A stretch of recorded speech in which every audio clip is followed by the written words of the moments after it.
On a quelques cas de harcèlement qui ont lieu dans le collège. Par exemple, des histoires d'une élève qui enverrait des nudes à plusieurs garçons du collège, etc.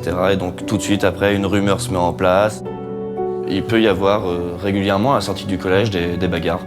Il y a des élèves qui vont filmer, qui ensuite sont partagés sur différents groupes de discussion entre élèves. Et après, ça nuit à l'image de l'élève. Dernièrement, on a un jeune avec sa maman qui se sont présentés à mon bureau pour me dire que l'enfant était victime de moqueries sur les réseaux sociaux et de rumeurs sur sa sexualité et également des rumeurs de violences familiales au sein du domicile.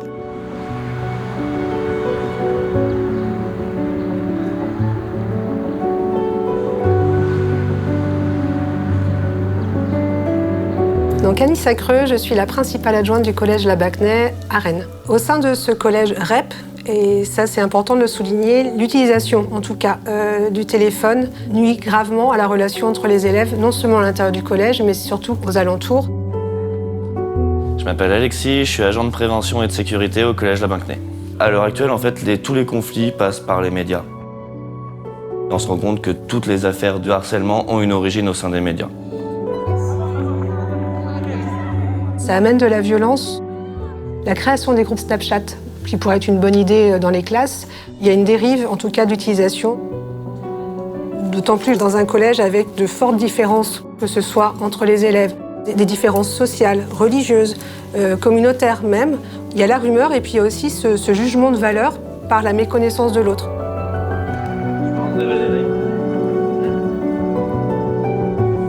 Je suis Valérie Froissart, l'assistante sociale du collège. Il arrive que des violences ou des vidéos se fassent à l'extérieur du collège. De toute façon, c'est vrai qu'en termes de cyberharcèlement, on ne maîtrise plus du tout.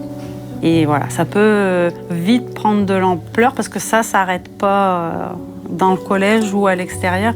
Les réseaux sociaux, c'est vraiment très compliqué. Je suis assez dépassée par le nombre de réseaux sociaux et aussi la façon dont on les utilise.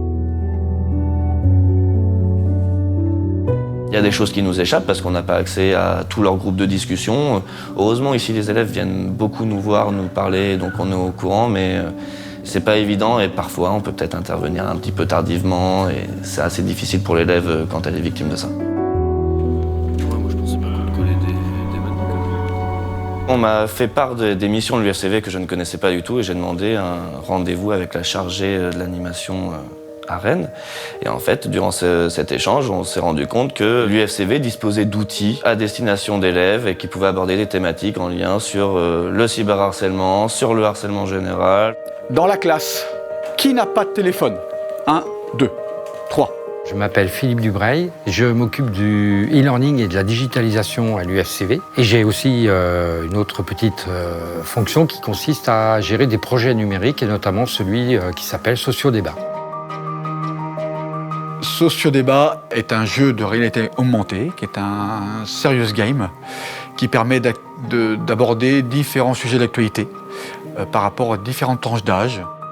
C'est un outil qui va nous servir à proposer l'expérimentation du débat, la discussion, l'écoute de l'autre. Ça, c'est très très facile pour harceler, c'est tellement facile. Et en même temps, qui va nous permettre d'aborder des thématiques qui touchent de près la vie des élèves, la vie des jeunes, la vie des parents. Alors ça peut être les réseaux numériques, ça peut être l'utilisation du numérique en général, mais ça peut être aussi la laïcité, la citoyenneté, l'environnement, le harcèlement scolaire, le cyberharcèlement, etc., etc. C'est des numéros de téléphone à appeler en cas d'harcèlement et de cyberharcèlement. Pourquoi il y a 2 numéros?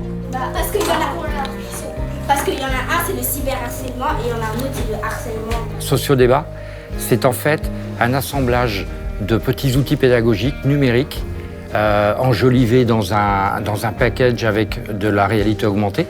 Tout ça pour donner de l'attractivité à l'objet. Mais derrière, le fond, c'est d'expérimenter le débat sur des thématiques sociétales d'aujourd'hui. Un outil comme Sociodébat, pour moi, c'est un outil intéressant. D'abord parce qu'on s'adapte à la population vers laquelle on intervient. En même temps, c'est un outil qui est ludique. Qu'est-ce que ça vous évoque, le harcèlement? De la souffrance. De la souffrance? Si je demande la définition du harcèlement, c'est quoi? C'est quand Je m'appelle Gabrielle, j'ai 11 ans, bientôt 12, et je suis en 6e. Moi, je pense que c'est un très bon atelier et surtout une très bonne idée. Moi, ça m'a beaucoup plu et je pense que c'est super de faire ça aux élèves.